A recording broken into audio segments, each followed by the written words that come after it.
कर चुके हैं। तो ग्रुप 17 यानी हेलोजेंस के बारे में एंड ग्रुप 18 यानी नोबल गैसेस के बारे में आज हम स्टडी करेंगे। और इस लेक्चर के बाद हमारा जो पी ब्लॉक एलिमेंट्स वाला ग्रुप है या कैटेगरी है वो कंप्लीट हो जाएगी, यानी पी ब्लॉक एलिमेंट्स आज हमारे कंप्लीट हो जाएंगे। तो स्टार्ट करते हैं ग्रुप 17 एलिमेंट से। ग्रुप 17 जिन्हें हम हेलोजेंस भी कहते हैं, इस ग्रुप के एलिमेंट्स हैं fluorine, chlorine, bromine, iodine and astatine. General electronic configuration की बात करें तो इनको ग्रुप 17 एलिमेंट्स कहते हैं और इसके साथ साथ ग्रुप 7th ए एलिमेंट्स भी कहा जाते हैं, क्योंकि इनके वैलेंस शेल में होते हैं 7 इलेक्ट्रॉन्स। इनके जनरल इलेक्ट्रॉनिक कन्फिग्रेशन होती है NS2 NP5, यानी वो जो 7 इलेक्ट्रॉन्स वैलेंस शेल में होते हैं उनमें से 2 जो होते हैं वो S सब शेल के अंदर होते हैं और जो 5 होते हैं वो P सब शेल के अंदर होते हैं, जो मिला के टोटल बन जाते हैं 7। तो इसी वजह से 7th ए एलिमेंट्स भी कहा जाता है। ए जो है वो हमें पता है कि हम नॉर्मल एलिमेंट्स के लिए यूज़ करते हैं और जो बी है वो हम यूज़ करते हैं ट्रांजिशन एलिमेंट्स के लिए। तो ये fluorine, chlorine, bromine, iodine and astatine, अगर हम इन सब की वैलेंस शेल की इलेक्ट्रॉनिक कन्फिग्रेशन देखें तो इन सब के वैलेंस शेल के अंदर आ रहे हैं 7 इलेक्ट्रॉन्स और वैलेंस सब शेल जो इनका बन रहा है वो P बन रहा है। P के अंदर है 5 इलेक्ट्रॉन्स, इसी वजह से इनको बोलते हैं P ब्लॉक एलिमेंट्स। ग्रुप 17 की बात करें तो ये वो ग्रुप है जिसके अंदर कुछ एलिमेंट सॉलिड फॉर्म में भी हैं, कुछ लिक्विड फॉर्म में भी हैं और कुछ जो हैं वो रूम टेम्परेचर पे गैसियस फॉर्म में भी हैं। ये एग्जिस्ट करते हैं डाई एटॉमिक फॉर्म में, यानी जैसे फ्लोरीन है तो वो F2 की फॉर्म में आपको मिलता है, क्लोरीन है तो वो Cl2 की फॉर्म में, ब्रोमीन है तो Br2 की फॉर्म में, आयोडीन है तो I2 की फॉर्म में। All are volatile non metals. इस ग्रुप के जो एलिमेंट्स हैं वो नॉन मेटेलिक नेचर रखते हैं विद कोरोसिव फ्यूम्स। इनकी फ्यूम्स फॉर्मेशन होती है और इनके जो फ्यूम्स होते हैं वो काफ़ी कोरोसिव होते हैं, काफ़ी रिएक्टिव होते हैं। इलेक्ट्रोनेगेटिविटी के लिहाज से बात करें तो पीरियोडिक टेबल का जो मोस्ट इलेक्ट्रोनेगेटिव एलिमेंट है वो भी इसी ग्रुप से बिलोंग करता है। इस ग्रुप के एलिमेंट्स आपको एसिड्स की फॉर्म में भी मिलते हैं like HCl, HBr and HI। इनमें से HI हाइड्रोजन आयोडाइड जो है वो स्ट्रॉन्गेस्ट एसिड होता है। HF जो है वो भी एग्जिस्ट करता है लेकिन वो वीक एसिड होता है। उसके वीक एसिड होने के रीज़न भी हम देखेंगे कि उसमें स्ट्रॉन्ग किस्म की हाइड्रोजन बॉन्डिंग हो जाती है जिस वजह से प्रोटॉन का रिमूवल डिफ़िकल्ट हो जाता है। तो वो वीक एसिड्स में से स्ट्रॉन्गर है। मतलब अगर आपके पास एसिड्स दो तरह के हो, स्ट्रॉन्ग एसिड और वीक एसिड, उन स्ट्रॉन्ग एसिड्स में से भी कुछ ज़्यादा स्ट्रॉन्ग होते हैं, कुछ कम स्ट्रॉन्ग होते हैं। इस तरह जो वीक होते हैं उनमें से कुछ ज़्यादा वीक होते हैं और कुछ कम वीक होते हैं। तो जो HF है वो स्ट्रॉन्गर वीक एसिड्स है, यानी वीक एसिड्स में से वो स्ट्रॉन्गर है। उसके बाद बात करें इनके जनरल मेल्टिंग बॉइलिंग पॉइंट्स की तो वो डाउन द ग्रुप जो हैं वो इंक्रीज होते हैं। इनकी फिजिकल स्टेट चेंज होती है। फ्लोरीन और क्लोरीन जो हैं वो गैसियस फॉर्म में होते हैं, ब्रोमीन लिक्विड फॉर्म में होता है और आयोडीन जो है वो सॉलिड फॉर्म में होता है रूम टेम्परेचर पे। डेंसिटी भी इनकी डाउन द ग्रुप जो है वो इंक्रीज हो रही होती है। एटॉमिक साइज़ की बात करें तो एटॉमिक साइज़ इनका इंक्रीज़ होता है बाकी पीरियोडिक टेबल के एलिमेंट्स की तरह डाउन द ग्रुप जब आप मूव करते हैं, क्योंकि न्यू शेल की एडिशन हो रही होती है, शील्डिंग इफ़ेक्ट बढ़ रहा होता है। अगर हम पीरियड्स में बात करें तो पीरियड में एटॉमिक साइज़ डिक्रीज़ हो रहा होता है, कम हो रहा होता है, क्योंकि न्यूक्लियर चार्ज इंक्रीज़ हो रहा होता है। यही वजह है कि ग्रुप 16 और 17 के एलिमेंट्स को अगर आप कंपेयर करें तो ग्रुप 17 वालों का जो एटॉमिक साइज़ है वो थोड़ा सा कम होगा न्यूक्लियर चार्ज इंक्रीज़ होने की वजह से। आयोनाइजेशन एनर्जी की बात करें तो जैसे ऊपर भी हमने बात की कि ये नॉन मेटेलिक होते हैं और नॉन मेटल्स की आयोनाइजेशन एनर्जीज तो वैसे भी काफ़ी हाई होती हैं, क्योंकि नॉन मेटल्स जो हैं वो इलेक्ट्रॉन देना नहीं चाह रही होती। आयोनाइजेशन एनर्जी हम इलेक्ट्रॉन को रिमूव करने के लिए एनर्जी जो प्रोवाइड करते हैं, तो ये जब वो एलिमेंट इलेक्ट्रॉन देना ही नहीं चाह रहा तो उसमें से इलेक्ट्रॉन को निकालना काफ़ी डिफ़िकल्ट हो जाता है, इसलिए भी एनर्जी आपको ज़्यादा देना पड़ती है। तो इनका जब साइज़ छोटा होता है ग्रुप 16 वाले एलिमेंट्स के कंपैरिजन में तो आयोनाइजेशन एनर्जी इनकी हाई हो जाएगी as compare to group 16। Electron gain enthalpy या इलेक्ट्रॉन अफिनिटी की बात करें तो वो भी पीरियोडिक टेबल के बाकी एलिमेंट्स की तरह यहाँ पे भी सेम वही ट्रेंड होता है कि जब आप डाउन द ग्रुप मूव करते हैं तो इलेक्ट्रॉन गेन इंथॉल्पी जो है वो कम हो रही होती है। जब आप पीरियड्स में मूव करते हैं तो वो इंक्रीज़ हो रही होती है, लेकिन एक्सेप्शंस यहाँ पे भी एक दो हैं जिनको हम देखेंगे। Electron affinity of fluorine is less than chlorine. हमारे जनरल ट्रेंड के मुताबिक हम कह रहे हैं कि जब हम ग्रुप्स में ऊपर से नीचे की तरफ मूव करते हैं तो जो इलेक्ट्रॉन अफिनिटी या इलेक्ट्रॉन गेन इंथैल्पी होती है वो कम हो रही होती है। तो उस जनरल ट्रेंड के मुताबिक तो फ्लोरीन पहले आता है, क्लोरीन बाद में आता है। तो फ्लोरीन की इलेक्ट्रॉन गेन इंथैल्पी या इलेक्ट्रॉन अफिनिटी ज़्यादा होनी चाहिए क्लोरीन से, लेकिन ऐसा नहीं होता। ऐसा इसलिए नहीं होता कि फ्लोरीन का साइज़ होता है स्मॉल। फ्लोरीन का एटॉमिक नंबर 9 होता है, फर्स्ट शेल में 2, अगले में 7 इलेक्ट्रॉन्स हैं। तो इलेक्ट्रॉन की एडिशन होनी होती है सेकंड शेल के अंदर। अब सेकंड शेल का जो साइज़ है वो स्मॉल होता है। तो जब सेकंड शेल के अंदर इनकमिंग इलेक्ट्रॉन ऐड होगा तो वहाँ पे ऑलरेडी जो 7 इलेक्ट्रॉन मौजूद है वो उसको रिपेल करेंगे, उसको ज़्यादा रिपल्जन फेस करना पड़ेगी। इसके कंपैरिजन में क्लोरीन के अंदर इलेक्ट्रॉन ने ऐड होना होता है थर्ड शेल के अंदर, उसका साइज़ इस सेकंड के मुकाबले में ज़रा बड़ा होता है, तो वहाँ पे इलेक्ट्रॉन को कम रिपल्जन फेस करना पड़ती है। इसलिए फ्लोरीन की इलेक्ट्रॉन अफिनिटी जो है वो कम होती है और क्लोरीन की ज़्यादा होती है। ये फ्लोरीन का एक पेकुलर बिहेवियर भी है।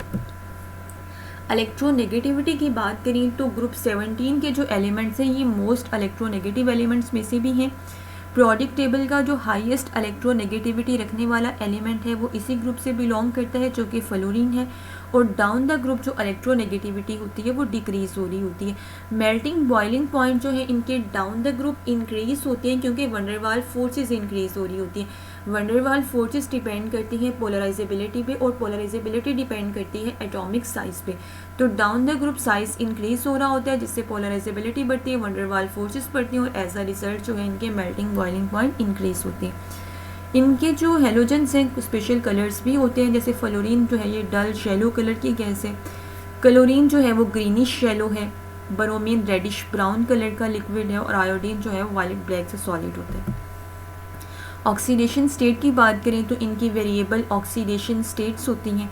फ्लोरीन तो यूजुअली आपको मिलता है -1 की ऑक्सीडेशन स्टेट में कि आखिरी शेल में 7 इलेक्ट्रॉन होते हैं, एक मज़ीद गेन करता है तो -1 की ऑक्सीडेशन स्टेट उसकी होती है। बाकी जो हैं वो वेरिएबल ऑक्सीडेशन स्टेट्स भी शो करते हैं, लाइक क्लोरीन की -1 भी हो सकती है, +1 भी, +3 भी, +7 भी। इसी तरह से ब्रोमीन की भी -1, +1, +3, +5, +7 और इसी तरह से आयोडीन की भी। तो बाकियों के अंदर ये होता है जैसे अब क्लोरीन जो है वो जब अपने से कम इलेक्ट्रोनेगेटिविटी वाले एलिमेंट के साथ अटैच होगा तो उसकी ऑक्सीडेशन स्टेट माइनस में होगी। जब अपने से ज़्यादा इलेक्ट्रोनेगेटिविटी रखने वाले एलिमेंट के साथ अटैच हो जाएगा तो उसकी ऑक्सीडेशन स्टेट पॉजिटिव में आ जाएगी। और जब उनके आखिरी शेल में टोटल 7 इलेक्ट्रॉन होते हैं, जब 7 के 7 को बॉन्डिंग में इन्वॉल्व कर लेंगे तो वो +7 की ऑक्सीडेशन स्टेट भी शो करते हैं। तो ये जो हैं हेलोजेंस ये आमतौर पे लेविस एसिड के तौर पे भी एक्ट करने की एबिलिटी रखते हैं क्योंकि इनके अंदर इलेक्ट्रॉन एक्सेप्ट करने की एबिलिटी होती है। फ्लोरीन जो है वो स्ट्रॉन्गेस्ट ऑक्सीडाइजिंग एजेंट भी होता है इन सारे हेलोजेंस में से। Why halogen act as Lewis acids, तो हेलोजन जो हैं जिनमें fluorine, chlorine, bromine, iodine, astatine वगैरह आते हैं ये लेविस एसिड के तौर पे काम कर सकते हैं सर्टेन कंडीशंस में। लाइक हेलाइड आयन की जब फॉर्मेशन होती है, हेलाइड आयन जो है वो मेनली एनाइंस होते हैं क्योंकि इलेक्ट्रॉन गेन करने से बनते हैं और लेविस एसिड भी वही स्पीशीज़ होती हैं जो इलेक्ट्रॉन पेयर एक्सेप्ट करने की एबिलिटी रखती हैं। इन एमोलिस बिहेवियर्स ऑफ फ्लोरीन की बात करें तो स्मॉलेस्ट साइज होता है इसका, अपने ग्रुप मेंबर्स में हाईएस्ट इलेक्ट्रोनेगेटिविटी होती है, वैकेंट डी ऑर्बिटल नहीं होता। Fluorine fluorine bond dissociation energy जो है वो कम होती है। उसके बाद अगर हम बात करें इसकी केमिकल रिएक्शन की हाइड्रोजन के साथ, तो ये हाइड्रोजन के साथ जब मिलते हैं तो एसिड्स की फॉर्मेशन होती है लाइक HF, HCl, HBr और HI। HF जो है hydrogen fluoride, HCl hydrogen chloride, hydrogen bromide and hydrogen iodide. इनमें से स्ट्रॉन्गेस्ट एसिड जो होता है वो हाइड्रोजन आयोडाइड होता है। उसके बाद इनकी जनरल फिजिकल और केमिकल प्रॉपर्टीज़ की बात करें बाय एलिमेंट, तो फ्लोरीन जो है इसका मेल्टिंग पॉइंट, फिजिकल प्रॉपर्टीज़ अगर हम देखें तो मेल्टिंग पॉइंट 219.6 डिग्री सेल्सियस होता है, बॉइलिंग पॉइंट -188.12 डिग्री सेंटीग्रेड होता है। पेल येलो कलर की गैस है, नॉर्मल कंडीशन में इलेक्ट्रिसिटी को कंडक्ट नहीं करती, मोस्ट रिएक्टिव एलिमेंट में से भी है फ्लोरीन। ये सारे एलिमेंट के साथ ऑलमोस्ट रिएक्ट कर लेता है लेकिन ये नोबल गैसेस के साथ नॉर्मल कंडीशंस में रिएक्ट नहीं करता। नॉर्मल कंडीशंस में नहीं करता, लेकिन अगर आप स्पेशल कंडीशन प्रोवाइड करते हैं तो ये नोबल गैसेस के साथ भी रिएक्ट कर जाता है। उनके कुछ कंपाउंड आगे हम डिस्कस भी करेंगे। नेचर के अंदर ये फ्री फॉर्म में आपको नहीं मिलता, कंपाउंड्स के फॉर्म में मिलता है। ये टूथपेस्ट, रेफ्रिजरेटर्स वगैरह के अंदर भी, टेफ्लॉन प्लास्टिक वगैरह के अंदर भी हम इसको यूज़ कर रहे होते हैं फ्लोरीन को। क्लोरीन की बात करें तो मेल्टिंग पॉइंट होता है 101 डिग्री सेंट, -101 डिग्री सेंटीग्रेड, इस तरह से बॉइलिंग पॉइंट, इसका कलर, डेंसिटी वगैरह ये आपने याद रखनी है। और केमिकल प्रॉपर्टीज़ की बात करें तो ये भी काफ़ी ज़्यादा रिएक्टिव होता है, लेकिन नोबल गैसेस के साथ ये भी नॉर्मली रिएक्शन नहीं करता। इसकी रिएक्शन भी काफ़ी विग्रस होते हैं। अगर आप इसका हाइड्रोजन के साथ रिएक्शन करवाते हैं तो HCl की फॉर्मेशन होती है, तो बड़ा विग्रस है ये भी रिएक्शन होता है। ये हाइड्रोक्लोरिक एसिड की फॉर्मेशन करता है जब आप इसको वाटर के साथ मिक्स करते हैं। ये भी नेचर में आपको कंपाउंड्स की फॉर्म में मिलता है। इसके अलावा इसको ब्लीचिंग पर्पसेस के लिए, डिसइंफेक्टेंट के तौर पे पॉलीविनाइल क्लोराइड्स वगैरह की फॉर्मेशन में यूज़ किया जाता है। ब्रोमीन की केस की अगर हम बात करें तो ब्रोमीन की भी फिजिकल और केमिकल प्रॉपर्टीज़ में से, फिजिकल तो सबसे पहले इसकी इंपॉर्टेंट कैरेक्टरिस्टिक यही होती है कि ये रूम टेम्परेचर पे आपको लिक्विड फॉर्म में मिलता है। Freezing point, boiling point, colour वगैरह आपने अच्छे से याद रखने हैं। केमिकल प्रॉपर्टीज़ की बात करें तो ये भी रिएक्टिव होता है, लेकिन फ्लोरीन और क्लोरीन की निस्बत लेस रिएक्टिव होता है। इसके भी रिएक्शन एक्सप्लोसिव होते हैं, लेकिन ये उनकी जो फ्लोरीन और क्लोरीन है उनकी निस्बत ज़रा स्लो रिएक्शंस होते हैं। इसके पोटाशियम के साथ काफ़ी वायलेंटली रिएक्ट करता है ये भी। इसी तरह से प्लेटिनम एंड प्लाटियम के साथ भी इसका रिएक्शन हो जाता है। ये भी फ्री फॉर्म में आपको नहीं मिलता। ज़्यादातर जो इसका मोस्ट कॉमन कंपाउंड है वो सोडियम ब्रोमाइड होता है। इसको हम रिटार्डेंट्स के तौर पे पेस्टिसाइड वगैरह की मैन्युफैक्चरिंग में और फोटोग्राफिक फिल्म वगैरह बनाने में यूज़ करते हैं। आयोडीन की बात करें तो ये नॉन मेटेलिक है, बाकी एलिमेंट की तरह जो कि इस ग्रुप के होते हैं। नियरली वायलेट सा या ब्लैक कलर का ये सॉलिड होता है। मेल्टिंग बॉइलिंग पॉइंट्स याद रखने हैं अच्छे से। और ये रेडियो एक्टिव भी होते हैं। इसके कुछ आइसोटॉप्स होते हैं। ये गुड कंडक्टर भी नहीं होता और गुड इंसुलेटर भी नहीं होता। इसकी बड़ी बड़ी वेरिएबल सी प्रॉपर्टीज़ होती हैं। रिएक्टिव होता है ये भी, लेकिन फ्लोरीन, क्लोरीन और ब्रोमीन की निस्बत लेस रिएक्टिव होता है। मखसूस सर्कमस्टांसिस में ये काफ़ी रिएक्टिविटी शो करता भी है। नेचर के अंदर ये भी डिफरेंट कंपाउंड्स की फॉर्म में आपको मिलता है। ये न्यूट्रिशन जो होती है ह्यूमन, उसके अंदर जैसे नमक वगैरह के अंदर हम इसको यूज़ कर रहे होते हैं। एंटीसेप्टिक के तौर पे भी इसको यूज़ किया जाता है। इसके अलावा डाइज एंड फोटोग्राफी के अंदर भी। ऑक्सीडेशन की बात करें तो सारे हेलोजन जो हैं वो अच्छे ऑक्सीडाइजिंग एजेंट्स होते हैं। ऑक्सीडाइजिंग एजेंट्स वो होते हैं जो दूसरों को ऑक्सीडाइज करवाते हैं, खुद रिड्यूस होते हैं। अब इनके अंदर जो इनके इलेक्ट्रॉन गेनिंग टेंडेंसी होती है, ये इलेक्ट्रॉन गेन करना चाहते हैं तो खुद की तो रिडक्शन करवाते हैं, तो दूसरों की क्या करवा देते हैं, ऑक्सीडेशन। इसलिए इनको ऑक्सीडाइजिंग एजेंट भी कहा जाता है। तो जो फ्लोरीन, क्लोरीन एंड ब्रोमीन ये सारे ऑक्सीडाइजर्स होते हैं। जब आप रिएक्शन करवाते हैं इसका वाटर के साथ, तो फ्लोरीन का अगर आप वाटर के साथ रिएक्शन करवाओगे तो एज अ रिजल्ट HF की फॉर्मेशन होगी और ऑक्सीजन गैस जो है वो रिलीज़ हो जाएगी। इस प्रोसेस में हाइपोफ्लोरस एसिड बनेगा HOF, वो इंटरमीडिएट के तौर पे बनेगा और कन्वर्ट हो जाएगा फिर HF में, और ऑक्सीजन जो है वो मतलब यहाँ से रिलीज़ हो जाएगी ऑक्सीजन गैस की फॉर्म में। क्लोरीन और ब्रोमीन भी ये ऐसा ही करते हैं जब आप उनको वाटर के साथ मिक्स करते हैं, लेकिन वो नॉर्मली रिएक्शन नॉर्मल टेम्परेचर पे शो नहीं करते।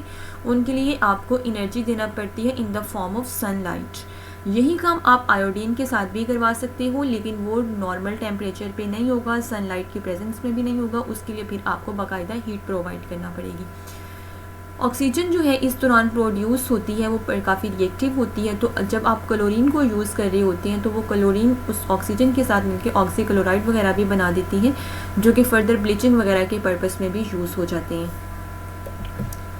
हेलोजन एसिड्स की बात करें तो हेलोजन एसिड्स का स्ट्रक्चर लीनियर होता है, बॉन्ड एंगल 180 डिग्री का होता है। इस फैमिली में से HF जो है वो लिक्विड फॉर्म में होता है, जबकि बाकी सारे हेलोजन एसिड गैशियस फॉर्म में होते हैं। इनकी फिजिकल स्टेट्स को मिक्स नहीं करना। पहले जो हमने बात की थी वो आपने इनकी एलिमेंटल फॉर्म में की थी कि फ्लोरीन और क्लोरीन गैशियस फॉर्म में होते हैं, ब्रोमीन लिक्विड में, आयोडीन सॉलिड में। अब हम हेलोजन एसिड्स की बात करें तो हेलोजन एसिड में से सिर्फ HF जो होता है वो लिक्विड फॉर्म में होता है, बाकी गैशियस फॉर्म में होते हैं। HF is liquid due to hydrogen bonding, और इसमें हाइड्रोजन बॉन्डिंग बड़ी एक स्ट्रॉन्ग और जिगजैग पैटर्न में होती है, जिस वजह से इंटरमॉलिक्यूलर फोर्सेस काफ़ी स्ट्रॉन्ग हो जाते हैं, जिस वजह से ये लिक्विड स्टेट में आ जाते हैं। काफ़ी स्टेबल भी होता है ये HF जो होता है।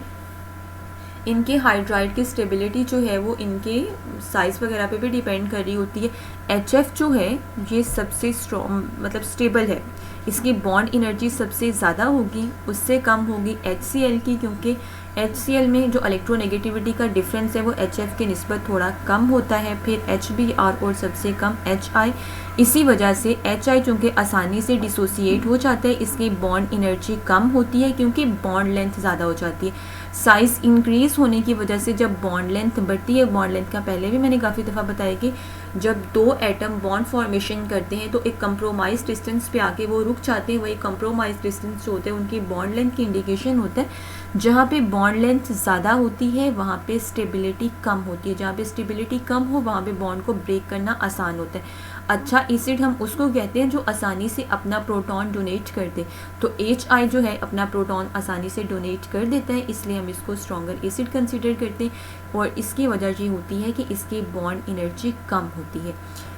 इनकी रिड्यूसिंग नेचर की बात करें तो रिड्यूसिंग नेचर का मतलब है दूसरों को रिड्यूस करवाना, खुद ऑक्सीडाइज होना। ये अब पहले हमने जो बात की थी वो सिंपल F2Cl2 Br2 आयोडीन की बात की थी, लेकिन अब हम हेलोजन एसिड्स की बात करें तो हेलोजन एसिड्स में से HI जो है इसकी रिड्यूसिंग नेचर सबसे ज़्यादा होती है, फिर HBr की, फिर HCl की और एट द एंड जो है वो सबसे कम HF की। ये सारे आर्हेनियस एसिड्स भी होते हैं। आर्हेनियस के मुताबिक एसिड्स वो स्पीशीज़ होती हैं जिनको आप डिसोसिएट करवाओ तो अपना प्रोटॉन डोनेट करते हैं एक्वस मीडियम में, तो ये अपना प्रोटॉन डोनेट कर देते हैं, इस लिहाज से ये आर्हेनियस एसिड्स भी हैं। बॉइलिंग पॉइंट्स की बात करें तो बॉइलिंग पॉइंट्स जो हैं वो डिपेंड करते हैं इंटरमोलिकुलर फोर्सेस पे, और यहाँ पे इंटरमोलिकुलर फोर्सेस जो हैं वो में वंडर वाल फोर्सेस भी इंक्लूड हो रही हैं यहाँ पे, और हाइड्रोजन बॉन्डिंग जैसे HF जो है इसका ये एक्सेप्शन है यहाँ पे कि इसके मेल्टिंग बॉइलिंग पॉइंट जो है इसका बॉइलिंग पॉइंट सबसे हाई हो जाता है क्योंकि स्ट्रॉन्ग हाइड्रोजन बॉन्डिंग होती है। बाकियों के अंदर वंडर वाल फोर्सेस है तो वंडर वाल फोर्सेस के लिहाज से जो है वो सबसे ज़्यादा होंगे हाइड्रोजन आयोडाइड में, तो उस लिहाज से जो बॉइलिंग पॉइंट हायर होता है वो हाइड्रोजन आयोडाइड का होता है। HF जो है इसका हाई होने की रीज़न है हाइड्रोजन बॉन्डिंग का होना, और HI का जो है इसका बॉइलिंग पॉइंट हाई होने की रीज़न है इसमें स्ट्रॉन्ग वंडर वाल फोर्सेस का होना। यहाँ पे हेलोजेंस वाला जो पार्ट था वो कंप्लीट हो गया। नेक्स्ट है नोबल गैसेस। ग्रुप 18 जो पीरियोडिक टेबल का ग्रुप है इसके अंदर जो एलिमेंट्स होते हैं इन्हें कहा जाता है नोबल गैसेस। इनमें helium, neon, argon, krypton, xenon, radon and oganesson. Oganesson को आमतौर पे हम डिस्कस नहीं करते, तो रेडॉन तक जो है उनको मेनली नोबल गैसेस कंसिडर किया जाता है। Noble gases all have stable electronic configuration, they behave just like normal people, they not react at all what ever you do. मतलब नॉर्मल कंडीशन में वो आसानी से रिएक्ट नहीं करती, वो इनर्ट होती हैं, स्टेबल होती हैं। They got their name noble because they don't interact with common elements. इनको नोबल कहने की वजह यही होती है कि ये नॉर्मल कंडीशंस में बाकी एलिमेंट के साथ इंटरेक्ट नहीं करती अपनी स्टेबिलिटी की वजह से। इनकी जनरल इलेक्ट्रॉनिक कन्फिग्रेशन की बात करें तो यहाँ पे हाइड्रोजन जो है वो डुप्लेट को फॉलो करते हैं, बाकी ऑक्टेट को करते हैं। हाइड्रोजन हीलियम जो है यहाँ पे फॉलो करता है डुप्लेट को, और बाकी जो है वो ऑक्टेट को करते हैं। तो हीलियम की इलेक्ट्रॉनिक कन्फिग्रेशन होती है 1s2, बाकियों की जनरल इलेक्ट्रॉनिक कन्फिग्रेशन होती है ns2 np6, यानी जो 8 इलेक्ट्रॉन वैलेंस शेल में होते हैं वो इस तरह से पूरे होते हैं कि 2s के अंदर और 6 जो है वो p के अंदर होते हैं। तो इसी वजह से इनको p ब्लॉक एलिमेंट्स में रखा जाता है कि इनके भी वैलेंस इलेक्ट्रॉन चूँकि p सब शेल के अंदर आ रहे होते हैं, लेकिन इनका वैलेंस शेल जो होता है वो कंप्लीट होता है। In any case, these elements have complete valence shell and this is responsible for their non-reactive nature. इनके नॉन रिएक्टिव होने की जो मेन रीज़न होती है वो यही होती है कि इनका ऑक्टा ऑलरेडी कंप्लीट होता है। इनको ज़ीरो या इनर्ट ग्रुप भी बोलते हैं क्योंकि नॉर्मली इनकी ऑक्सीडेशन स्टेट जो होती है वो ज़ीरो होती है, इसलिए इनको ज़ीरो ग्रुप एलिमेंट्स भी कहा जाता है।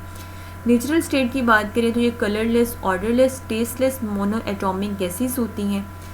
इनके अंदर बी अट्रैक्शन होती है, और इस तरह के जो मॉलिक्यूल्स हो जो मोनो एटॉमिक फॉर्म में हो तो उनके अंदर जो डोमिनेंट अट्रैक्शन की फोर्सेस होती हैं वो वंडर वाल फोर्सेस ही होती हैं। बाकी डिफ्यूजन वगैरह की एबिलिटी बाकी गैसेस की तरह इनमें भी होती है। रबर, पीवीसी वगैरह के अंदर ये डिफ्यूज़ कर जाते हैं। एप्लीकेशंस की बात करें तो हीलियम जो है काफ़ी लाइट होता है क्योंकि इसका जो मैस है वो कम होता है, इनर्ट एंड नॉन फ्लेमेबल होता है। फिलिंग एयरशिप्स एंड बैलून्स में इसको एयरशिप और बैलून वगैरह की फिलिंग में यूज़ किया जा रहा होता है। Atmosphere of helium is use during welding of metals की जब आप वेल्डिंग करते हैं जिसमें आप डिफरेंट फ्लेम्स को यूज़, जैसे ऑक्सी एसिटाइलिन टॉर्च वगैरह की हमने बात की थी, तो उस दौरान जो एटमॉस्फेयर प्रोवाइड किया जाता है वो इनर्ट गैस का किया जाता है, जहाँ पे ज़्यादातर जो है वो हीलियम को यूज़ किया जाता है। Mixture of helium and oxygen is used by deep sea diverse. जो डीप सी डाइवर्स होते हैं वो भी ऑक्सीजन के जो अपने साथ कैबिन लेके जाते हैं उनके अंदर हीलियम को मिक्स किया जाता है, क्योंकि जैसे जैसे वो डीप सी में जा रहे होते हैं वहाँ पे नाइट्रोजन का प्रेशर भी काफ़ी इंक्रीज़ कर रहा होता है, तो नाइट्रोजन अगर उनकी बॉडी में मूव करेगी तो वो फिर उनके लिए हार्मफुल होती है। तो ये प्रेशर को बढ़ाने के लिए फिर ऑक्सीजन के साथ हीलियम को मिक्स किया जाता है। इसके अलावा एस्थमा वगैरह के ट्रीटमेंट में इसको यूज़ किया जाता है। नियॉन की बात करें तो under low pressure in electrical discharge tube में आप इनको यूज़ कर रहे होते हैं। नियॉन का ग्लो का कलर याद रखना है कि ऑरेंज रेड ग्लो होता है, इसलिए नियॉन सिग्नल साइन बोर्ड जो होते हैं उनके अंदर आप इनको यूज़ कर रहे होते हैं। बाकी डिफरेंट गैसेस के साथ इनको मिक्स करके डिफरेंट शेड्स ऑब्टेन किए जाते हैं। आर्गॉन जो है वो mixture of argon and nitrogen is used in electric bulb to increase the life of the filament use to maintain inert atmosphere during welding. तो जैसे ऊपर हमने हीलियम के लिए भी बात की थी, तो बाकी नोबल गैसेस को भी इस मकसद के लिए आप यूज़ कर सकते हैं। क्रिप्टॉन की बात करें तो इलेक्ट्रिक बल्ब वगैरह के अंदर ये भी उसकी फिलामेंट की लाइफ को इंक्रीज़ करने के लिए डिस्चार्ज ट्यूब में कुछ जो रेडियो एक्टिव आइसोटॉप्स होते हैं वो रेडियो एक्टिव पर्पसेस के लिए उनको यूज़ किया जाता है। Measurement of thickness of sheets of metals and plastic etcetera. Xenon की बात करें तो वही भी डिस्चार्ज ट्यूब में क्विक फोटोग्राफी वगैरह के अंदर क्रिप्टॉन एंड जीनॉन का जो मिक्सचर होता है वो रिस्पायरेटरी ऑर्गन्स को एग्जामिन करने के लिए भी यूज़ किया जाता है। रेडॉन की बात करें तो ये रेडियो एक्टिव होता है, इसे रेडियो एक्टिव पर्पसेस के लिए रिसर्च के लिए यूज़ किया जाता है। Radiotherapy for treatment of cancer उसमें इसको यूज़ किया जाता है। Isolation of helium from natural gas. इन नोबल गैसेस को ऑब्टेन आप कर सकते हैं by liquefaction of normal air. अगर आपके पास नॉर्मल एयर है इसको आप लिक्विफाई करें तो उसके अंदर भी ये नोबल गैसेस होती हैं, लेकिन बहुत ही माइनर कंसंट्रेशन में, यानी एयर के लिक्विफेक्शन से भी आप इनको हासिल कर सकते हैं, लेकिन एयर के अंदर काफ़ी कम कंसंट्रेशन में ये प्रेजेंट होती हैं। इसके अलावा नेचुरल गैस जो है, नेचुरल गैस को जिसे हम फॉसिल गैस भी कह रहे होते हैं, जो कि मेनली उसमें हाइड्रोकार्बन्स होते हैं और हाइड्रोकार्बन में से मेनली मीथेन गैस होती है। इसके अलावा थोड़ी बहुत कंसंट्रेशन में हायर अल्केन्स वगैरह भी प्रेजेंट होते हैं। स्मॉल परसेंटेज उसमें कार्बन डाइऑक्साइड की, नाइट्रोजन की, हाइड्रोजन सल्फाइड की और हीलियम की भी प्रेजेंट होती है। तो उस स्मॉल परसेंटेज में जो हीलियम प्रेजेंट है वहाँ से आप इसको एक्सट्रैक्ट करना चाह रहे हैं तो ये काफ़ी एक डिफ़िकल्ट प्रोसेस होता है, लेकिन ऐसा किया जा सकता है। इस एक्सट्रैक्शन प्रोसेस के जो मेन स्टेप्स होते हैं उनमें सबसे पहले नेचुरल गैस प्रोसेसिंग होती है, यानी प्री ट्रीटमेंट भी इसको कहा जाता है, जिसमें हाइड्रोजन सल्फाइड को, कार्बन डाइऑक्साइड को, वाटर वेपर्स को, हैवी मेटल्स को रिमूव करवाया जाता है उस मिक्सचर में से जो कि नेचुरल गैस का होता है। तो उसके बाद नेचुरल गैस रेफ्रिजरेशन करवाई जाती है, जिसमें जो हैवियर हाइड्रोकार्बन वगैरह अगर प्रेजेंट हैं उनको रिमूव करवाया जाता है। उसके बाद लिक्विफेक्शन करवाई जाती है, इसी मतलब नेचुरल गैस को आप लिक्विड में कन्वर्ट करते हैं। उसके बाद चैम्बर होता है नाइट्रोजन रिजेक्शन का, उसमें नाइट्रोजन को रिजेक्ट करवाया जाता है, रिमूव करवाया जाता है इस मिक्सचर में से। Helium recovery from natural gas, तो यहाँ से फिर हीलियम की रिकवरी स्टार्ट होती है, फिर उसी हीलियम को अपग्रेड करवाया जाता है, फर्दर इम्प्योरिटीज़ को उसमें से रिमूव किया जाता है, फिर हीलियम को प्योरीफाई किया जाता है, फिर उसको लिक्विफेक्शन करके यहाँ से सेपरेट आउट कर लिया जाता है। तो नेचुरल गैस प्रोसेसिंग जो प्री ट्रीटमेंट होता है इसका मेन मकसद जो होता है वो रिमूव करना एसिडिक गैसेस प्रेजेंट हैं, वाटर वेपर प्रेजेंट है या हैवी मेटल्स प्रेजेंट है जो आमतौर पे मरकरी वगैरह होती हैं, तो इनको रेफ्रिजरेशन चैम्बर में एंटर होने से पहले रिमूव किया जाता है। ये फ्लो शीट डायग्राम है जो सारे स्टेप हम कर रहे होते हैं कि एसिड गैसेस को रिमूव करवाया जाता है, डिहाइड्रेशन की मदद से वाटर वेपर्स वगैरह को लिक्विफाई किया जाता है, नाइट्रोजन को रिजेक्ट करवाया जाता है, हीलियम को रिकवर करवाया जाता है जो कि अभी क्रूड फॉर्म में होती है, फिर उसको फर्दर अपग्रेड किया जाता है, बाकी उसके अंदर जो चीज़ें मौजूद हैं नाइट्रोजन, मीथेन, हाइड्रोजन वगैरह उनको रिमूव करवाया जाता है। ऑलमोस्ट यहाँ से 90% हीलियम आपको मिल जाती है। फिर उसको प्योरीफाई किया जाता है और प्योरीफिकेशन के बाद आपको ऑलमोस्ट 99.99% प्योर जो हीलियम है यहाँ से मिल जाती है। तो एसिड गैस रिमूवल जो पहला स्टेप होता है, उसके अंदर एसिड गैसेस अगर प्रेजेंट हैं आपके उस मिक्सचर के अंदर जो नेचुरल गैस का, तो उनको रिमूव करवाया जाता है। डिहाइड्रेशन करवाई जाती है। डिहाइड्रेशन के लिए आमतौर पे ट्राई इथाइल ग्लाइकोल यूज़ किया जाता है। ग्लाइकोल डिहाइड्रेशन भी इसको बोलते हैं। ग्लाइकोल के डिफरेंट जो कंपाउंड्स हैं उनको डिहाइड्रेशन पर्पसेस के लिए यूज़ किया जाता है। ज़्यादातर जो हम यूज़ करते हैं वो ट्राई इथाइल ग्लाइकोल होता है। इसके अलावा भी होते हैं, टेट्रा इथाइलिन ग्लाइकोल भी यूज़ होता है, ट्राई इथाइलिन ग्लाइकोल भी यूज़ होता है, इसके अलावा डाई इथाइलिन ग्लाइकोल भी यूज़ होते हैं। तो ये डिफरेंट कंपाउंड है जिनको आप यूज़ कर सकते हैं, लेकिन आमतौर पे जो मोस्ट कॉमन यूज़ है वो ट्राई इथाइल ग्लाइकोल को यूज़ किया जाता है। मरकरी वगैरह को रिमूव करवाया जाता है एड्सॉर्प्शन प्रोसेसेस की मदद से। ऑफ गैसेस, जितने भी गैसेस बाई प्रोडक्ट के तौर पे बन रही होती हैं, उनको रिमूव करवाया जाता है। नाइट्रोजन रिजेक्शन यूनिट में नाइट्रोजन को रिमूव करवाया जाता है इस रिएक्शन मिक्सचर में से। उसके बाद हीलियम की अपग्रेडिंग की जाती है, हीलियम को यहाँ से रिकवर करवाया जाता है। फिर उस हीलियम की प्योरीफिकेशन की जाती है जो कि डिफरेंट प्रोसेसेस की मदद से की जाती है। क्रायोजेनिक फ्रैक्शनेशन होती है, इसमें एड्सॉर्प्शन बेस्ड प्रोसेस होता है। Pressure swing adsorption processes perform किए जाते हैं। क्रायोजेनिक फ्रैक्शनेशन के अंदर आप उसको कूल करते हैं। कूलिंग की मदद से मतलब इसी गैस को जो लिक्विड में आप कन्वर्ट करेंगे तो हीलियम जो है वो पहले लिक्विड में कन्वर्ट हो जाएगी। लो टेम्परेचर पे बाकी गैसेस अभी प्रेजेंट होगी, तो इस तरह से यहाँ से आप प्योरीफाई कर लेते हैं हीलियम को, बाकी जो इम्प्योरिटीज़ वगैरह उनको रिमूव कर लेते हैं। इस तरह से एड्सॉर्प्शन प्रोसेसेस डिफरेंट यूज़ किए जाते हैं। प्रेशर स्विंग एड्सॉर्प्शन यूज़ किया जाता है। उसके बाद इसको आप लिक्विफाई करके स्टोर कर लेते हैं। प्रिपरेशन की बात करें, अच्छा अब हम लोगों ने पढ़ना है ज़ीनॉन फ्लोराइड्स के बारे में। नॉर्मली हमें ये पता है कि नोबल गैसेस पार्टिसिपेट नहीं करती कंपाउंड फॉर्मेशन में अगर हम स्पेशल कंडीशंस दें।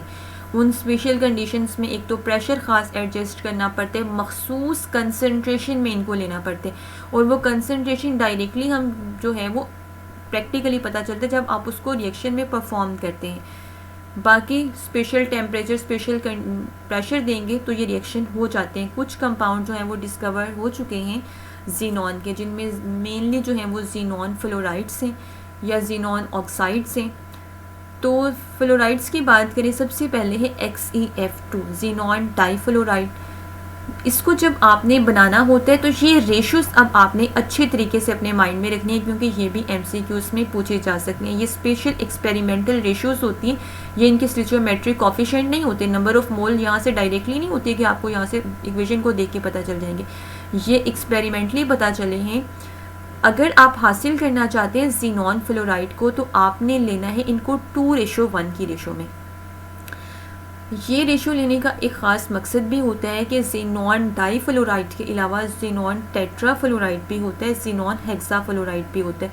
तो अगर आप कंसनट्रेशंस को चेंज करते हैं तो वो बनने वाले फ्लोराइड की नेचर भी चेंज हो जाती है।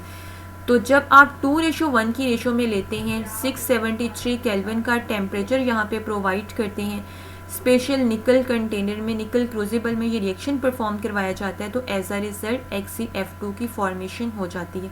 इसके अलावा अगर आप ज़ीनॉन का रिएक्शन करवाते हैं ऑक्सीफ्लोराइड के साथ, डाई ऑक्सीजन डाईफ्लोराइड भी इसको कहते हैं, इसके साथ -118 डिग्री सेंटीग्रेड का टेम्परेचर प्रोवाइड करते हो तो ज़ीनॉन फ्लोराइड बन जाता है और यहाँ से ऑक्सीजन जो है वो रिलीज़ हो जाती है।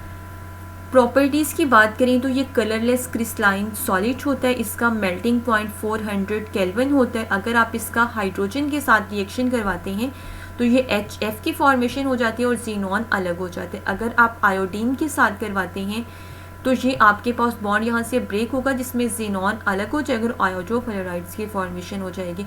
ये स्ट्रॉन्ग ऑक्सीडाइजिंग एजेंट भी होता है, ये ऑक्सीडाइज करवा देता है HCl को क्लोरीन के अंदर। तो जब आपने ज़ीनॉन डाईफ्लोराइड का HCl के साथ रिएक्शन करवाया तो यहाँ से भी ज़ीनॉन अलग होकर HCl जो था वो ऑक्सीडाइज हो गया क्लोरीन के अंदर। यहाँ पे क्लोरीन की ऑक्सीडेशन स्टेट है -1 और यहाँ पे है 0। तो -1 से 0 में जाना क्या शो कर रहा है कि इसकी ऑक्सीडेशन हो गई है। उसके बाद जब आप इनका वाटर के साथ रिएक्शन करवाते हो तो ये ऑक्सीजन को लिबरेट करवाते हैं। ये भी एमसीक्यूज़ में पूछा जा सकता है। ये फ्लोरीनेटिंग एजेंट भी होते हैं, यानी दूसरों की फ्लोरीनेशन भी करवा देते हैं। जैसे आपने बेंजीन के साथ इसका रिएक्शन करवाया तो फ्लोरोबेंजीन की फॉर्मेशन हो गई है। ज़्यादातर जो इनमें से क्वेश्चन आता है वो इनकी हाइब्रिडाइजेशन में से आता है। तो ये जो आपके पास है XeF2, इसकी ज्योमेट्री जो होती है वो लीनियर होती है। वेस्पर थ्योरी जो है वो ज्योमेट्रीज को मेनली एक्सप्लेन करती है, जो कि हम केमिकल बॉन्डिंग वाले चैप्टर में देखेंगे भी। इसकी इलेक्ट्रॉनिक कन्फिग्रेशन की बात करें तो इसकी जो वैलेंस इलेक्ट्रॉनिक कन्फिग्रेशन होती है वो 5s2 और 5p6 होती है। यानी 5s ये ग्राउंड स्टेट में है, 5s2 और 5p के अंदर हमें पता है कि p के अंदर फर्दर 3 ऑर्बिटल्स होते हैं, px, py, pz, तो तीनों के अंदर 2-2 इलेक्ट्रॉन्स होते हैं। ये ग्राउंड स्टेट में। एक्साइटेड स्टेट में ये होता है कि 5s, 5p और इसके बाद होता है 4d। तो इलेक्ट्रॉन जो है वो p से जंप करके d ऑर्बिटल के अंदर आ जाता है, जिसकी वजह से यहाँ पे 2 अनपेयर्ड इलेक्ट्रॉन हो जाते हैं।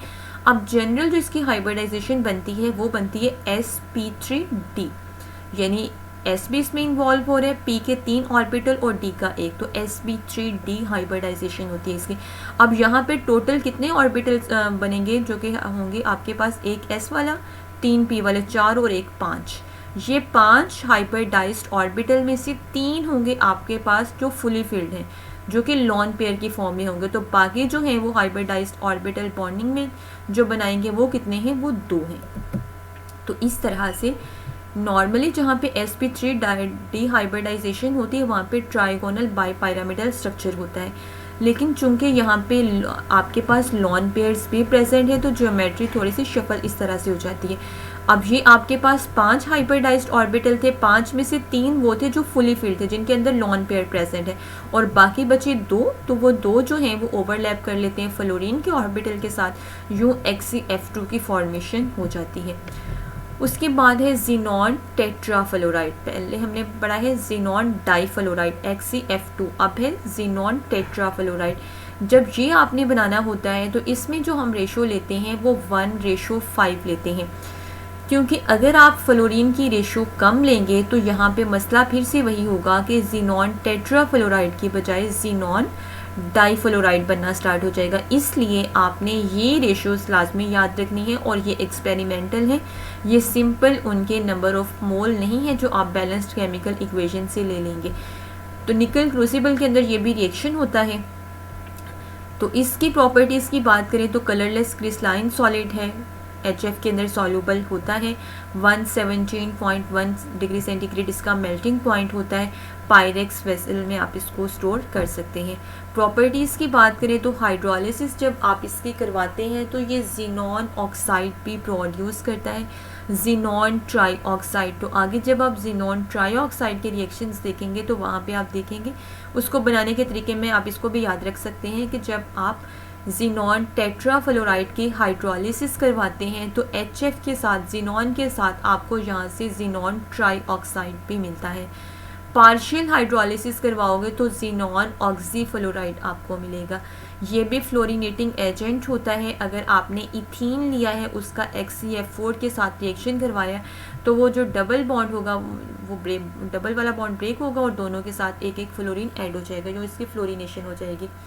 ये डिफरेंट बाकी कंपाउंड को भी फ्लोरीनेट कर देता है। जैसे आपके पास था SF4, तो जब आपने XeF4 के साथ रिएक्शन करवाया तो वो SF6 हो गया, मतलब फर्दर फ्लोरीन उसमें ऐड हो गए। इस तरह बेंजीन की फ्लोरीनेशन करवा के फ्लोरोबेंजीन भी आप बना सकते हैं। अगर इसका रिएक्शन आप HCl और अमोनिया के साथ करवाते हैं तो ये HCl को कन्वर्ट कर देता है क्लोरीन गैस के अंदर, उसकी ऑक्सीडेशन हो जाएगी। इसी तरह से अमोनिया को N2 के अंदर, नाइट्रोजन गैस के अंदर। इसकी हाइब्रिडाइजेशन की बात करें तो जनरल इलेक्ट्रॉनिक कन्फिग्रेशन इसकी भी आपके सामने है 4d10, और इस मतलब जनरल जो वैलेंस है वो है 5s2 5p6, 5s2 5p6। और एक्साइटेड स्टेट में क्या होता है, इलेक्ट्रॉन जंप करके 2 इलेक्ट्रॉन जो है वो d ऑर्बिटल में चले जाते हैं। इससे पहले जब आपने XeF2 के बारे में पढ़ा था तो वहाँ पे 1 इलेक्ट्रॉन की जंपिंग हुई थी, यहाँ पे 2 की हो रही है। तो इस रिस्पेक्ट में इसकी हाइब्रिडाइजेशन क्या बनेगी, sp3d2, डी के अंदर 2 अनपेयर्ड इलेक्ट्रॉन है तो sp3d2। अब हमारे पास टोटल हाइब्रिडाइज्ड ऑर्बिटल कितने बनेंगे, एक s वाला, 3 p वाले, 4 और 2 d वाले, टोटल 6 होंगे। उन 6 में से 2 जो होंगे हाइब्रिडाइज्ड ऑर्बिटल वो फुली फील्ड हैं, वो लॉन पेयर की फॉर्म में प्रेजेंट होंगे, और बाकी जो 4 हैं वो ओवरलैप कर लेंगे फ्लोरीन के साथ।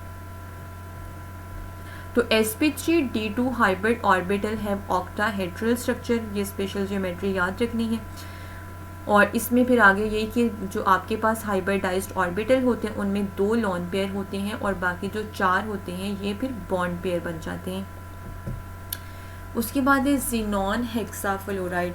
इसके अंदर जो आपने रेशो लेना होती है ज़ीनॉन और फ्लोरीन की वो 1:20 ली जाती है, और यहाँ पे जो हम टेम्परेचर प्रोवाइड करते हैं वो 550 केल्विन तक का होता है।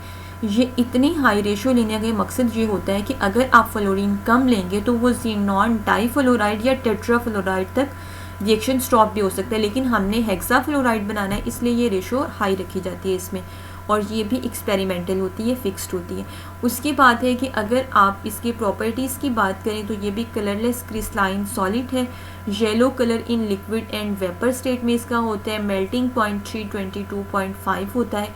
ज़ीनॉन हेक्साफ्लोराइड जो है इसको आप नॉर्मल जो होते हैं गिलास या क्वार्ट्ज के अपरेटस उनमें हैंडल नहीं कर सकते हो, तो निकल कंटेनर के अंदर ही इनको स्टोर किया जाता है। उसके बाद अगर इनकी हाइड्रोलिसिस आप करवाते हैं तो यहाँ से भी आपको ऑक्सीफ्लोराइड्स मिल जाते हैं। ज़ीनॉन हेक्साफ्लोराइड की आपने हाइड्रोलिसिस करवाई तो HF के साथ ज़ीनॉन ऑक्सीफ्लोराइड। इसी तरह से फर्दर O2F4 ये भी ऑक्सीफ्लोराइड है लेकिन डाईऑक्सीजन टेट्राफ्लोराइड। इसी तरह से ज़ीनॉन ट्राईऑक्साइड, मतलब ये इनकी हाइड्रोलिसिस से डिफरेंट कंपाउंड्स आपको मिल जाते हैं। अगर आप सोडियम या पोटाशियम सॉल्ट के साथ इनका रिएक्शन करवाते हो तो यहाँ पे आपको सॉल्ट्स मिलते हैं। Sodium and potassium salts are form directly from sodium fluoride and potassium fluoride, कि अगर आप सोडियम फ्लोराइड या पोटाशियम फ्लोराइड का रिएक्शन करवाते हो ज़ीनॉन हेक्साफ्लोराइड के साथ तो इनके सॉल्ट्स की फॉर्मेशन हो जाती है। अगर सोडियम सॉल्ट यूज़ करते हो आप तो वो सोडियम ज़ीनॉन फ्लोराइड बनेगा, और अगर पोटाशियम यूज़ करते हो तो पोटाशियम ज़ीनॉन फ्लोराइड। उसके बाद अगर आप हाइड्रोजिनेशन करवाते हैं इनकी तो ये HF की फॉर्मेशन हो जाएगी और ज़ीनॉन यहाँ से अलग हो जाएगा। बाकी HCl को ये भी ऑक्सीडाइज करके क्लोरीन में कन्वर्ट कर देते हैं, और जस्ट लाइक HCF4 ये भी अमोनिया को कन्वर्ट कर देता है नाइट्रोजन गैस में।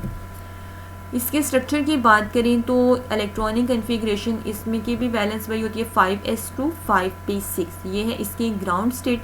एक्साइटेड स्टेट में जब इलेक्ट्रॉन को थोड़ी सी एनर्जी मिलती है तो ये इस तरह से शफलिंग होती है कि जो आपके पास p के अंदर थे 3 इलेक्ट्रॉन पेयर्ड फॉर्म में, यानी 6 इलेक्ट्रॉन्स थे और 3 पेयर्स थे, तो वो सारे इलेक्ट्रॉन p वाले जो हैं वो अनपेयर्ड हो जाते हैं। तो अब टोटल आपके पास sp3 और d के कितने ऑर्बिटल पार्टिसिपेट कर रही हैं, 3, तो sp3d3 हाइब्रिडाइजेशन बनती है। टोटल हाइब्रिडाइज्ड ऑर्बिटल हमारे पास बनेंगे 7, एक s वाला, 3 p वाले, 4 ये हो गए और 3 d वाले 7। उन 7 में से एक जो है वो लॉन पेयर की फॉर्म में होगा क्योंकि s जो है यहाँ पे फुली फिल्ड हमें नज़र आ रहा है। बाकी जो हैं वो फिर फ्लोरीन के साथ, मतलब 7 है तो एक जो है वो लॉन पेयर की फॉर्म है, तो बाकी जो है वो 6 फ्लोरीन के साथ ओवरलैप कर लेते हैं। इस रिस्पेक्ट में इसकी हाइब्रिडाइजेशन बनती है sp3d3 और ऑक्टाहेड्रल शेप होती है इसकी, डिस्टॉर्टेड ऑक्टाहेड्रल लॉन पेयर के प्रेजेंस की वजह से। उसके बाद है यहाँ पे फ्लोराइड्स कंप्लीट हो गए हैं। अब है ज़ीनॉन ऑक्साइड्स। ज़ीनॉन ट्राईऑक्साइड की प्रिपरेशन कैसे होती है ये ऊपर भी हमने पढ़े हैं, इसकी ऑक्साइड फॉर्मेशन। जब हम फ्लोराइड्स की हाइड्रोलिसिस करवाते हैं तो एज अ रिजल्ट ऑक्साइड्स की फॉर्मेशन होती है। तो आप ज़ीनॉन हेक्साफ्लोराइड की करवा लें, टेट्राफ्लोराइड से भी मिल जाता है। ज़ीनॉन हेक्साफ्लोराइड की अगर आपने हाइड्रोलिसिस करवाई तो यहाँ से आपको ज़ीनॉन ट्राईऑक्साइड मिल जाता है।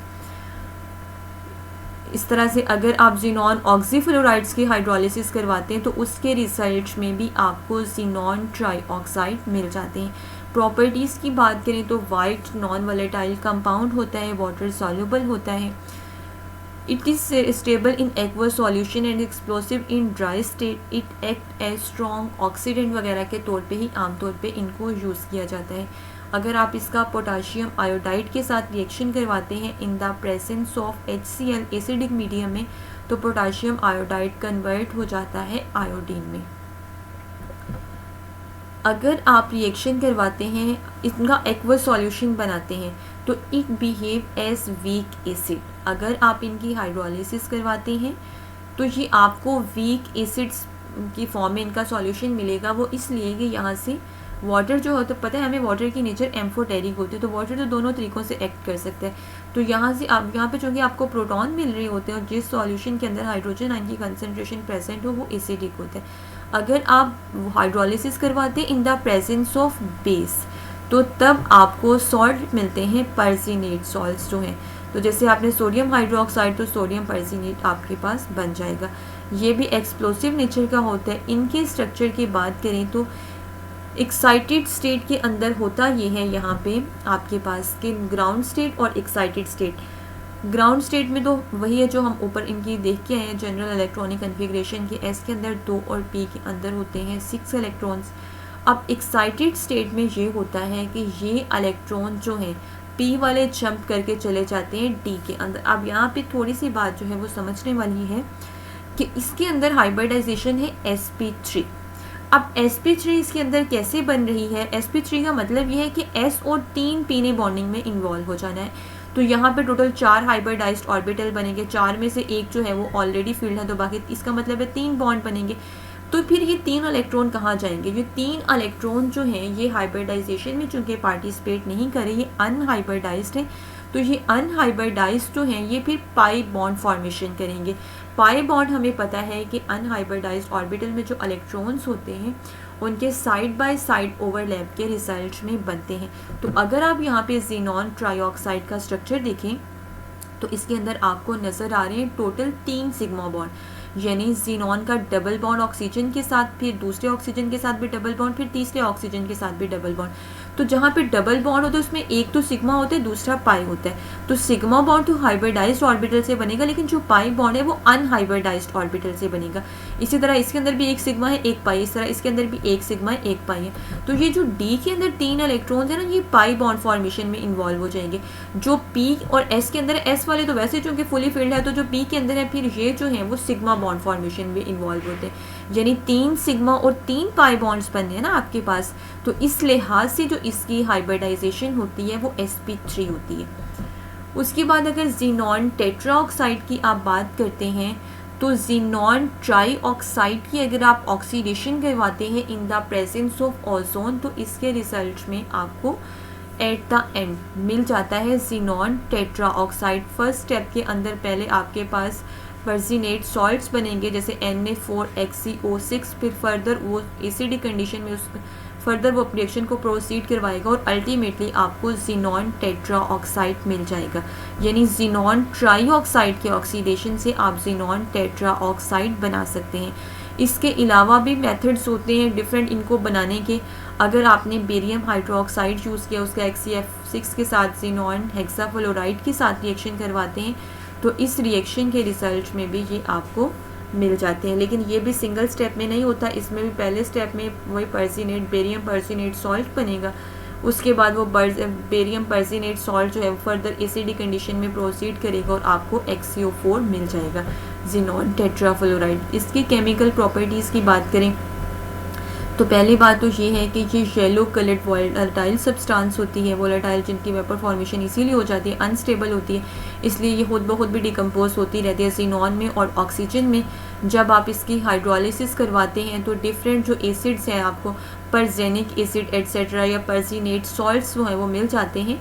ये H4HCO6 ये आपके पास फार्मूला होता है पर्सेनिक एसिड का, और ये सोडियम पर्सिनेट सॉल्ट है Na4HCO6 जो है।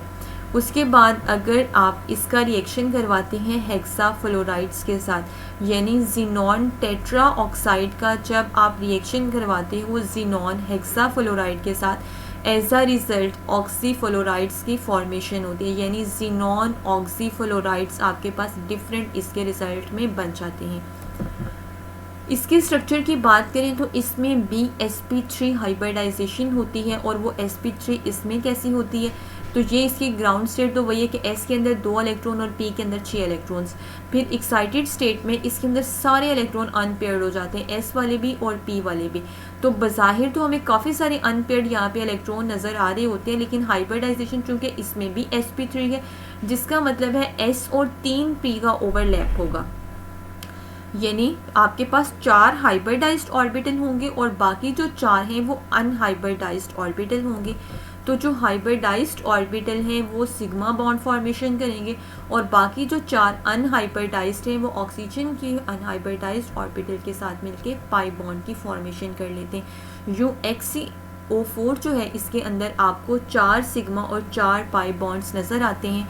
इस लिहाज से जो इसकी हाइब्रिडाइजेशन बनती है वो sp3 होती है। ये इम्पॉर्टेंट है काफ़ी MCQs के लिहाज से। तो यहाँ पे ये टॉपिक भी आपका कंप्लीट हो गया है।